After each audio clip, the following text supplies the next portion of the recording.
एक घुप अंधेरा तहखाना जहां एक बेबस बाप दर्द से तड़प रहा है। उसके पूरे शरीर में एक ऐसी भयानक खुजली हो रही है जो उसकी जान निकाल रही है। ऐसा लग रहा है जैसे किसी ने उसके शरीर पर आग लगा दी हो। इस शैतानी खुजली से बचने के लिए वो इंसान अपने ही हाथों से एक लोहे के औजार से अपने नाखूनों को बेरहमी से उखाड़ रहा है। खून की धार बह रही है। वो दर्द से चीख रहा है, लेकिन वो अपने हाथ नहीं रोक रहा, क्योंकि वो जानता है कि अगर उसने अपने शरीर को खुजलाया तो वो एक खूंखार नरभक्षी शैतान बन जाएगा। बाहर पूरी दुनिया एक ऐसी खौफनाक बीमारी का शिकार हो चुकी है जहां लोग एक दूसरे को तब तक नोचते हैं जब तक कि उनकी दर्दनाक मौत न हो जाए। कैसे एक पिता अपनी मासूम सी बच्ची को इस नरक से बचाएगा? क्या होगा जब उसका अपना ही शरीर उसका सबसे बड़ा दुश्मन बन जाएगा? दिल दहला देने वाली ये खौफनाक कहानी शुरू होती है एक आम सी सुबह से। कहानी की शुरुआत एक आम सी सुबह से होती है। रात भर शराब के नशे में डूबने के बाद जे नाम का एक आदमी नींद से जागता है, क्योंकि उसका बूढ़ा पिता जो जोर जोर से दरवाजा पीट रहा था। जे का पिता अपनी पोती ओलिविया को वहां छोड़ने आया था। जे की माँ बहुत ज्यादा बीमार थी, इसलिए जे फैसला करता है कि आज वो अपनी खानदानी दुकान खोलेगा ताकि उसका पिता अपनी बीमार पत्नी का ख्याल रख सके। तैयार होते वक्त जे लगातार अपनी गर्दन खुजला रहा था। वो अपनी मरी हुई पत्नी को याद करता है। उसकी पत्नी को एक बहुत बड़ी बीमारी हो गई थी और उसका पहला लक्षण खून की उल्टियां करना था। उसकी पत्नी काफी समय तक अस्पताल में रही थी और उसके इलाज का भारी कर्ज आज भी जे के सिर पर था। जे की मासूम बेटी ओलिविया अपनी माँ की मौत के सदमे से बोल नहीं पाती थी। वो अपनी बातें एक डायरी में लिखकर जे को बताती थी। ओलिविया लिखती है कि उसे अपनी माँ की कब्र पर जाना है, लेकिन जे उसे मना कर देता है और कहता है कि काश वो लिखकर नहीं बोलकर उससे बातें करती। जब जे ओलिविया को स्कूल छोड़ने जाता है तो वो पूछता है कि क्या स्कूल के बच्चे अभी भी उसे परेशान करते हैं। ओलिविया हाँ में सिर हिलाती है। जे कहता है कि उसे अपने लिए खुद लड़ना होगा, लेकिन ओलिविया बिना सुने वहाँ से चली जाती है। तभी जे की नजर ओलिविया की डायरी पर पड़ती है जो गलती से वहीं गिर गई थी। जे जब उस डायरी के पन्ने पलटता है तो उसके दिल को गहरी ठेस पहुंचती है। ओलिविया ने डायरी में अपने माता पिता के झगड़े, जे के शराब पीने की आदत और अपनी माँ की बीमारी की दर्दनाक तस्वीरें बनाई थीं। जे को अपनी खून से लथपथ पत्नी की यादें सताने लगती हैं। तभी स्कूल का एक पहरेदार आकर वो डायरी ले जाता है और ओलिविया को अंदर ले जाता है। रास्ते में गाड़ी चलाते हुए जे शराब पी रहा था। रेडियो पर खबरें आ रही थीं कि शहर में एक भयानक खुजली वाली बीमारी फैल रही है। कुछ लोग इसके लिए बाहर से आए लोगों को जिम्मेदार ठहरा रहे थे, तो कुछ लोग इसे इंटरनेट का कोई झूठा नाटक बता रहे थे। जे अपनी दुकान पर पहुंचता है। तभी वहाँ मिगेल नाम का एक आदमी आता है। मिगेल लगातार अपना चेहरा खुजला रहा था। वो जे से अपने पैसे मांगता है और धमकी देता है कि अगर पैसे नहीं मिले तो वो उसे जान से मार देगा। जे को कुछ समझ नहीं आता। जब जे दुकान के अंदर जाता है तो उसकी कर्मचारी लीसा बताती है कि जे के पिता ने मिगेल को नौकरी से निकाल दिया था। दुकान के अंदर जे की मरी हुई पत्नी की बनाई तस्वीरें टंगी थीं, जिन्हें देखकर जे फिर से उदास हो जाता है। दुकान में सामान मंगाने के लिए एक खुफिया रास्ता था जो सीधे नीचे तहखाने में जाता था। कुछ ही देर बाद दुकान में एक औरत पागलों की तरह चीखते हुए अंदर आती है। वो पूरे खून से लथपथ थी और लगातार अपने आप को खुजला रही थी। वो चीख रही थी कि उसे ऐसा लग रहा है जैसे वो आग में जल रही है। वो इतनी जोर से खुजलाती है कि उसके शरीर का मांस छिलने लगता है। जे उसे रोकने की कोशिश करता है, लेकिन वो औरत खून की उल्टियां करती है और जमीन पर गिर पड़ती है। पुलिस वाले आते हैं। एक बड़ा अफसर जे को बताता है कि ये कोई नाटक नहीं है। शहर में ऐसे बहुत से मामले आ रहे हैं। ये खुजली की बीमारी सच में फैल रही है। पुलिस वाले उस औरत को ले जाते हैं और जे को सावधान रहने को कहते हैं। जे अपने पिता को फोन करता है और मिगेल के बारे में पूछता है। पिता बताता है कि मिगेल दुकान से चोरी कर रहा था, इसलिए उसे निकाल दिया गया। फोन पर जे को अपनी माँ के खांसने की आवाज आती है। जे कहता है कि डॉक्टर को बुलाओ, लेकिन पिता बात टाल देता है। जे खिड़की से बाहर देखता है तो सड़क पर एक और आदमी अपना चेहरा बुरी तरह खुजला रहा था। जे को अपनी पत्नी का वो वादा याद आता है जब उसने कहा था कि वो अकेले ओलिविया को पालेगा, लेकिन जे ने तब कहा था कि वो अकेले ये नहीं कर सकता। कुछ देर बाद जे के पास स्कूल से फोन आता है कि ओलिविया ने एक बच्चे को दांत से काट लिया है। जे भागकर स्कूल जाता है। ओलिविया अपने कान बंद कर लेती है ताकि उसे जे की डांट न सुननी पड़े। जे अपने गुस्से को काबू करने के लिए 10 से उल्टी गिनती गिनता है और फिर मान जाता है कि वो ओलिविया को उसकी माँ की कब्र पर ले जाएगा। कब्र पर ओलिविया बहुत ही धीमी आवाज में अपनी माँ से बातें करती है। रास्ते में ओलिविया अचानक अपनी डायरी के पन्ने फाड़ने लगती है। बाहर पुलिस की गाड़ियों की भयानक आवाजें आ रही थीं। ओलिविया उन आवाजों को दबाने के लिए रेडियो चला देती है। रेडियो पर खबर आती है कि पूरे शहर में भयानक हिंसा फैल चुकी है। अस्पतालों में ऐसे मरीजों की भीड़ है जिन्होंने खुद को खुजला खुजलाकर घायल कर लिया है। उड़ने वाले जहाजों को रोक दिया गया है और शहर में कर्फ्यू लगा दिया गया है। शाम के समय जब दुकान बंद होने वाली थी तब दुकान में 2 लुटेरे घुस आते हैं। उनमें से एक गैब्रिएला नाम की लड़की थी और दूसरा नकाबपोश आदमी था। दुकान में एक ग्राहक हेनरी भी था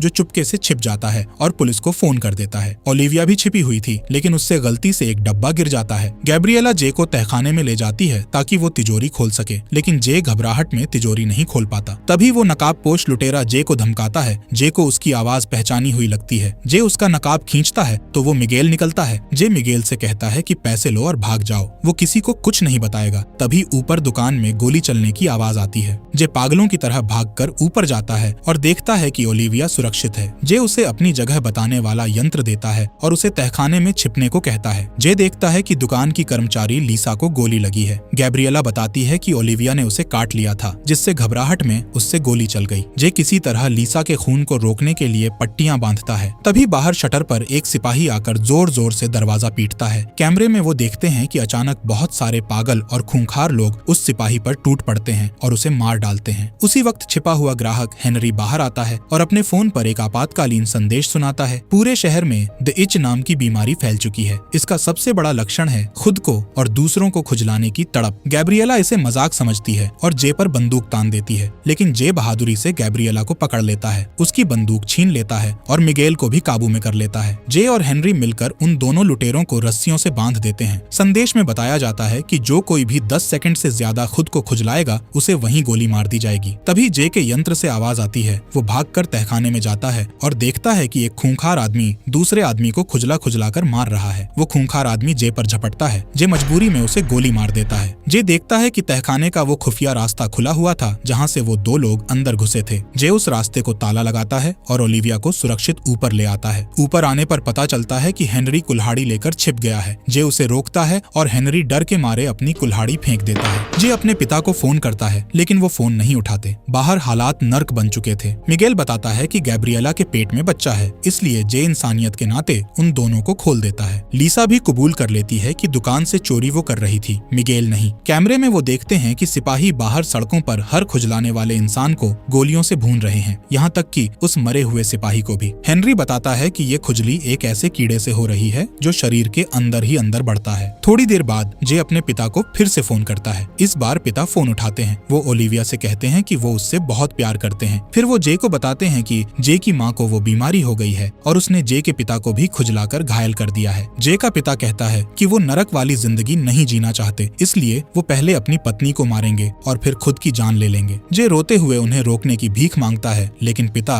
मैं तुमसे प्यार करता हूँ कहकर फोन काट देते हैं। जे पूरी तरह टूटकर रोने लगता है। ओलिविया उसे गले लगा लेती है। जे उसे सुला देता है, लेकिन तभी वो देखता है कि ओलिविया अपना हाथ खुजला रही है। जे डर के मारे उल्टी गिनती शुरू करता है और शुक्र है कि ओलिविया रुक जाती है। अचानक कैमरे में दिखता है कि बाहर मरा हुआ सिपाही फिर से जिंदा हो गया है और एक खूंखार दरिंदा बन चुका है। उन्हें एहसास होता है कि तहखाने में जो दो लाशें हैं वो भी जिंदा हो सकती हैं। मिगेल और जे नीचे जाते हैं। एक लाश अचानक जिंदा होकर मिगेल का पैर पकड़ लेती है। मिगेल कुल्हाड़ी मारता है और जे उसे गोली से उड़ा देता है। वो उन दरिंदों की लाशों को तेजाब के बड़े डब्बों में डाल देते हैं ताकि वो गल जाएं। ये खौफनाक मंजर देखकर मिगेल को उल्टियां होने लगती हैं। उधर हेनरी को पता चलता है कि गोली लगने वाली लीसा मर चुकी है। गैब्रिएला सारा इल्जाम ओलिविया पर डालती है, लेकिन बाद में माफी मांग लेती है। वो लोग लीसा का छोटा सा अंतिम संस्कार करते हैं, लेकिन तभी मरी हुई लीसा अचानक जिंदा होकर हेनरी का हाथ पकड़ लेती है। जे उसे पकड़ता है और हेनरी गले का भारी डब्बा मारकर लीसा का सिर कुचल देता है। लीसा की लाश को भी तेजाब में डाल दिया जाता है। हेनरी छुपकर अपने खरोंच के निशान देखता है, लेकिन सबसे झूठ बोलता है कि वो ठीक है। रात को सब मोमबत्तियां जलाकर खाना खाते हैं। जे बताता है कि अपनी पत्नी की बीमारी के समय वो बहुत कमजोर पड़ गया था और उसने शराब में अपना दर्द छिपाया था। तभी रेडियो का संपर्क टूट जाता है और खबर आती है कि शहर में फौजी कानून लागू हो गया है। हेनरी खुजलाने लगता है। जे उसे देखता है तो हेनरी 10 तक उल्टी गिनती गिनकर खुद को रोकता है। तभी ऊपर से चीखने की आवाज आती है। जे और मिगेल ऊपर भागते हैं। गैब्रिएला का बच्चा पेट में ही मर चुका था और वो तेज बुखार से तप रही थी। उसे दवा की जरूरत थी।